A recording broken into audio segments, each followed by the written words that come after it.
The Assembly will now hear an address by His Excellency Hamza Abdi Barre, Prime Minister of the Federal Republic of Somalia. I request protocol to escort His Excellency.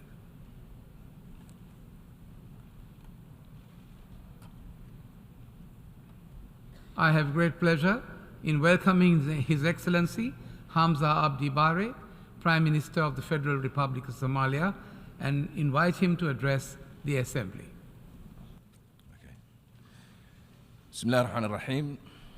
In the name of God, the most gracious, the most merciful, ladies and gentlemen, Your Excellencies, heads of states and governments, Your Excellency, the President of the 78th session of the General Assembly, Your Excellency, the Secretary General of the United Nations, ladies and gentlemen, peace and God's blessings be upon you all. It gives me great pleasure to stand before you here at this historic podium to participate in the 78th session of the General Assembly. Mr. President, we express our heartfelt congratulations to you and to the state of Trinidad and Tobago on your election as President of the 78th session of the United Nations General Assembly. I assure you of Somalia's full readiness to work with you as you undertake your new responsibilities. And I would also like to take this opportunity to express my appreciation to your predecessor, Mr. Chaba Caruso, for his successful leadership of the past session.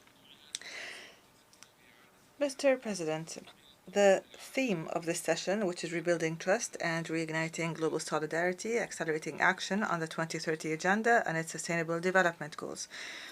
And here I would like to recall a Somali proverb, Akoni Araga Kama Harisio, which is translated as to be without knowledge is to be without light. Somalia is a country that has been blessed by God with a steadfast people with great and uncountable abilities. And we see clearly the great contradictions between the promise in the land on the one hand and the harsh realities on the other hand that we face.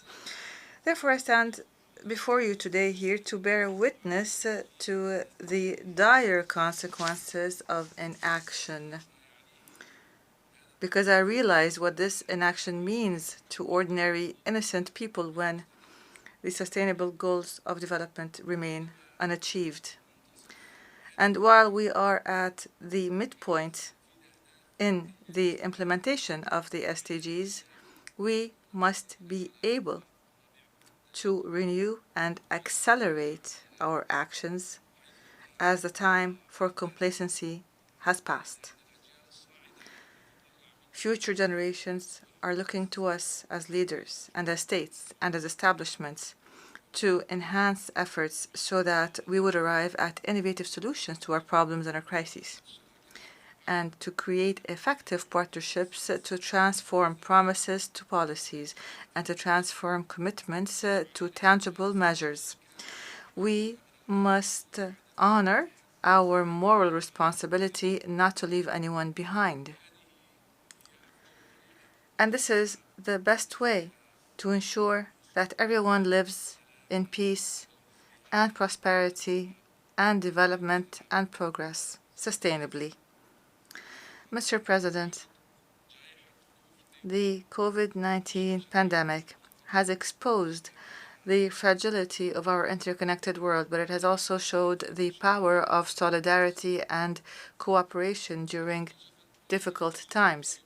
This painful experience has exposed gaps in our ability to mobilize resources and in the mechanisms of preparedness and pandemic prevention, and the need to respond quickly to international emergencies. Therefore, we must adopt a policy that includes the entire society. Therefore, we call for establishing platforms to coordinate policies at the global and regional levels, and to collect resources and expertise to enhance protection measures to protect against pandemics and maintain readiness. And we must do this on a basis of equality and the SDGs as basic principles to enhance our collective capabilities to detect these shocks, respond to them, recover from them, and enhance our global solidarity. The differences and inequalities in the ability to access resources during the COVID showed the urgent need to restructure the global financial order, and it has become more urgent than ever before. We live in one world, an interconnected world, whose peoples have the same aspirations and challenges. Therefore, we are in urgent need to adopt a financial system that is able to change these tangible and painful realities. The time has come to leave behind obsolete structures and to remedy historic ills and to build a financial order that is in line with the values of joint prosperity and collective progress. Ladies and gentlemen, we cannot plant the seeds of stability and progress unless there is a land that is nourished with the principles of consultation and inclusiveness. Today, our world faces unprecedented challenges as we witness the unprecedented increase in violence. We see that new technologies such as artificial intelligence pose new and terrifying threats. The noticeable increase in armed conflicts and military coups, especially in the African continent, is a source of deep concern because these conflicts have a destructive impact on the lives of civilians and lead to displacement and poverty at an expanded level. All of these issues are issues that Somalia is still struggling to recover from. And in light of the most recent international incidents and which bring back to mind our painful past, we call for an immediate and comprehensive cessation of violence and destruction. We call for abiding by democratic principles and protecting constitutional systems that guarantee civil liberties.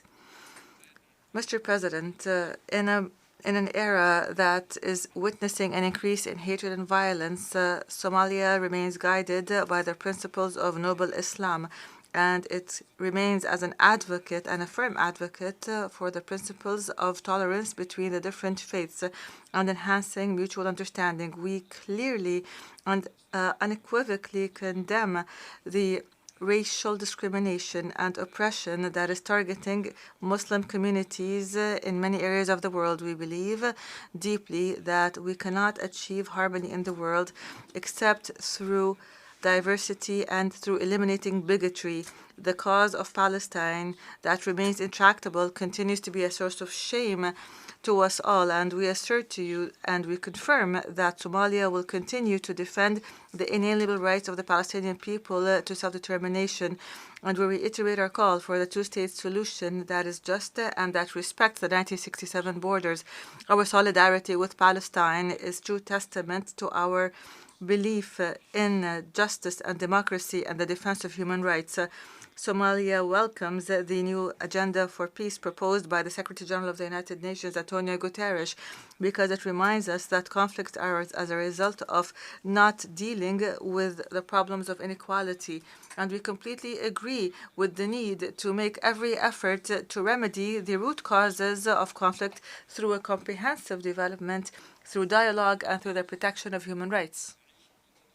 Mr. President, we live in a world that is fragmented on one end and unequal on the other. Therefore, I call for my colleagues and my fellow leaders to work together to reform multilateral institutions such as the United Nations, development banks, the Security Council of the United Nations, because these establishments and their current structures are no longer fit for purpose. Therefore, we must all work together and collectively to implement a collective agenda that would make these establishments and institutions more inclusive, more transparent and accountable, and more fit for purpose. The Summit of the Future, launched by the United Nations Secretary General, is a unique opportunity to tackle these common goals. We call on you to stand on the side of peace, justice, and law so that we can establish a world where conflicts are resolved through diplomacy and peaceful means. Mr. President, climate change is an existential threat to humanity, and it is a challenge that knows no borders and responds to no isolated efforts and initiatives. It can only be addressed through a unified will. The extreme climate and weather events and the increased temperatures and the forest fires that decimate entire societies in an unprecedented, unexpected, and often unpredictable way are all realistic reminders of the consequences of the absence of collective action instead of simply being a distant concern. In the past years, Somalia has been the victim of a vicious cycle of prolonged droughts and destructive floods that have killed thousands and displaced millions. And it is a great injustice for Somalia, which is the country that had the least to do with carbon emissions globally. It's unfair that it bears the brunt of the negative impacts of climate change. Therefore, we call upon the international community to support us in addressing this urgent issue and in bolstering our resilience in the face of climate change. Mr. President, there is no poorer country compared to where it was in the 1960s than Somalia. Despite this, Somalia in the past decade has made tangible progress towards peace and stability, and we have started to witness qualitative and tangible socioeconomic growth. Our country adopts the principle of Somalia that lives at peace with itself and at peace with the rest of the world. This is the cornerstone of our foreign policy, and we seek to establish peaceful coexistence and meaningful cooperation with our neighbors and partners to achieve joint prosperity. Locally, we have adopted a conciliatory approach to arrive at political settlements and to enhance the internal and permanent cohesion in our society. And we have dealt with an iron fist with extremism so that it would be stamped out. We have also launched a successful campaign against terrorists, and this campaign was military, financial, and ideological, and we managed to clear more than 45% of the areas that were previously occupied by the terrorist Al-Shabaab grouping in less than a year. Mr. President, our efforts over the past year have shown that if we are determined and if we cooperate effectively with our partners and local communities, we would not leave a single stone for the terrorists to crawl under. Therefore, we call for the need to establish a similar approach in dealing with terrorism worldwide. We must guarantee the effective integration of local communities in a manner that protects their rights by offering justice and upholding the rule of law. And here I would like to commend the bravery and the sacrifices made by the African Union's transition mission in Somalia. And I thank the countries that have contributed troops towards this, and we thank our partners and allies for their fraternal support. Somalia is committed to the full implementation of the security transition plan and in taking over full security responsibilities once ATMIS forces depart by the end of December 2024. Here, I would like to reiterate Somalia's call for the complete and unconditional removal of the arms embargo that has been imposed by the Security Council since 1992. It is the longest lasting and the widest and most comprehensive arms embargo in the world, keeping in mind that Somalia today has the necessary administrative systems that are strict in controlling the possession, use, and storage of firearms. Lifting this embargo would allow us to combat terrorism more effectively and build a peaceful and prosperous future for our people. Ladies and gentlemen, Somalia looks forward to a bright and prosperous future as we grow closer towards three important milestones. The first one is achieving or meeting the requirements of the Heavily Indebted Poor Countries Initiative. We have reached the point of decision in this initiative, and we expect to reach the point of completion by the end of this year in a manner that would pave the way to providing debt relief for Somalia and unchaining the vital resources in Somalia that would allow it to achieve self-development. The second milestone is the post-terrorism stage once the Al-Shabaab or the Outlaws group is eliminated. As we continue our campaign to stamp out terrorism, we are optimistic about our chances of achieving socio-economic progress in a country that is free of security threats. The third milestone is the post-ATMIS phase. Once foreign forces depart our country and Somalia takes over full responsibility for security. This is an important step to enhance our sovereignty and to renew our social contract with our citizens and to bolster a peaceful and coherent and cohesive society. And we are ready to rejoin the international community as an active and productive partner. We call upon the international community to join us on this journey and to be part of our success. Mr. President, ladies and gentlemen, in closing, Somalia is a beautiful country. It is rich in natural and human resources. Our doors are wide open to all offers of cooperation to invest in our capacities and to bring shared responsibility to all. Invest in Somalia, invest in the future. Peace and God's blessings be upon you.